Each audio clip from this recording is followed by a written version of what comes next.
on this episode of Black Man Unfiltered. And thank God for my dad who made me care about that kind of stuff. Even though even though he was a bigot and he was a racist and he was a homophobe, but I see now the pressure that he was trying to teach me that was behind the back of my neck, and I was not even aware of it because I was born with that pressure. I was born with that foot in the back of my neck. So it's because of people continuing to have this conversation, because of fathers and mothers who open up this dialogue to kids who seem like they don't give a shit.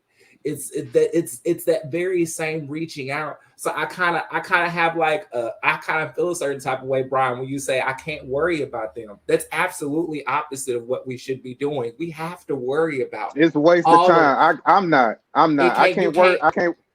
Listen. We waste time. We've been wasting. Listen, man. I grew up I was born in '82. All my life, I've been hearing the same bullshit that you said. We got to pull everybody. We've been pulling folks, and we still behind.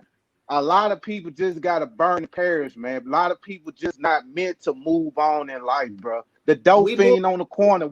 Hold on. We pass dope fiends every day. There's no point of me trying to save a motherfucker that don't want to be saved. So I look at it like this. Let me get somebody that see the light while they still can see the light instead of me that somebody already dark. That's wasting time. That's why I like to deal with people that's trying to move forward. If you still at the bottom, it's people out there that can deal with it, but I'm not. We got to move forward. We are behind. We're behind. We are behind. And let me say this, because that goes into something that goes to something that goes back to what Harriet Tubman said. One of the quotes that she said. Harriet Tubman said, "I saved 1,000 slaves, and I could have saved 1,000 more if they knew they were slaves." Mm-hmm. So that goes into what Brian is saying, and also if y'all go read the biography of Harriet, she was a bad. She played no games.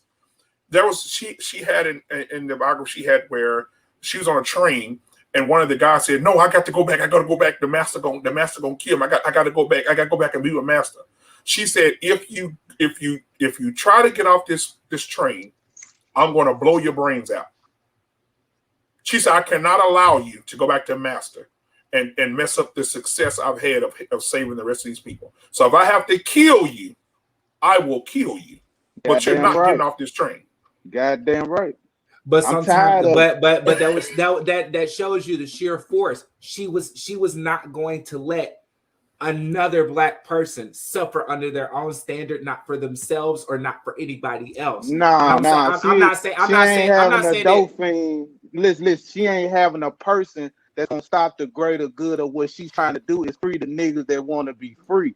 That's what she's trying to do. Because if you go back to master, I just feel like you're gonna fuck the game up. I just feel like if you're standing for the greater good, nobody can stop you. Nobody can stop you. Yes, and I feel like your knowledge and your passion will your knowledge and your passion and your integrity and your discipline will infect everyone. It might not infect them directly. It might not. Lance, you live in a fairy tale, dog. I'm living a fairy tale that I am the subject of. I'm telling you, this happened to me. I was integrated. If it wasn't for 2019, 2020, I wouldn't care as half as much about the black community as I do now. And it is all because I had a father who refused to not let me go on this journey of life without teaching me what created this life that I had the privilege of having a journey on in the first place. It didn't even hit me until the age of 33 that this is real, this is present, and I have to be involved. I don't care if you do pick up my knowledge. I'm putting it down, and I'm putting it down for everyone. It doesn't matter. And I think we have to stop giving up on each other. I hate that we do that. I hate that we give up on each other. You know, I went through a whole lifestyle where I was constantly not accepted by a black person because of the person I wanted to fuck, or the person that I spoke like, or the stuff that I was interested in. But it did not stop me from loving black people. It didn't matter how much they were a dope fiend. It didn't matter how much they did, whatever they did, I had to believe in my heart that it was because there was no one that was invested enough to show them that they're worth more. And I can say that there's plenty of Black people that I feel like I've had an integral part in their life because of my refusal my refusal to shut up, my refusal to let them stand aside and go and walk into this fucking weary ass fucking path that they're trying to walk without any kind of substance or any kind of knowledge or any kind of like support. And I'm not saying support like, you know, carry, like pick them up by the hand and carry them by the baby, but I mean like, damn, drop a med pack and keep it moving. I mean, drop something right there. You got to plant seeds. That's all we can do. We're catching up for 400 and some years. That's a lot to catch up on. Man, you can't say grown folks, man. We got to focus on these babies. We gotta put seeds in these babies, not these grown folks. These grown folks is the one who's talking to the babies. No, it goes back to the village. The village got to get these kids back in order. We gotta heal the village first. We gotta heal the people in charge of the village. The village is fucked up, man. So we gotta get back to the children. We gotta get to the children. We can't waste our times on grown folks that don't want to change, bro. We gotta teach the children.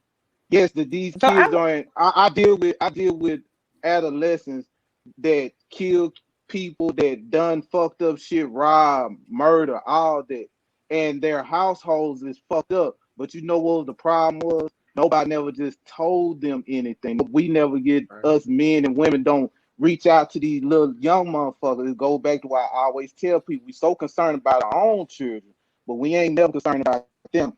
I don't do the talking. I all this talk. What are we doing? Are we fucking with these little kids? Or are we just on here talking about it? You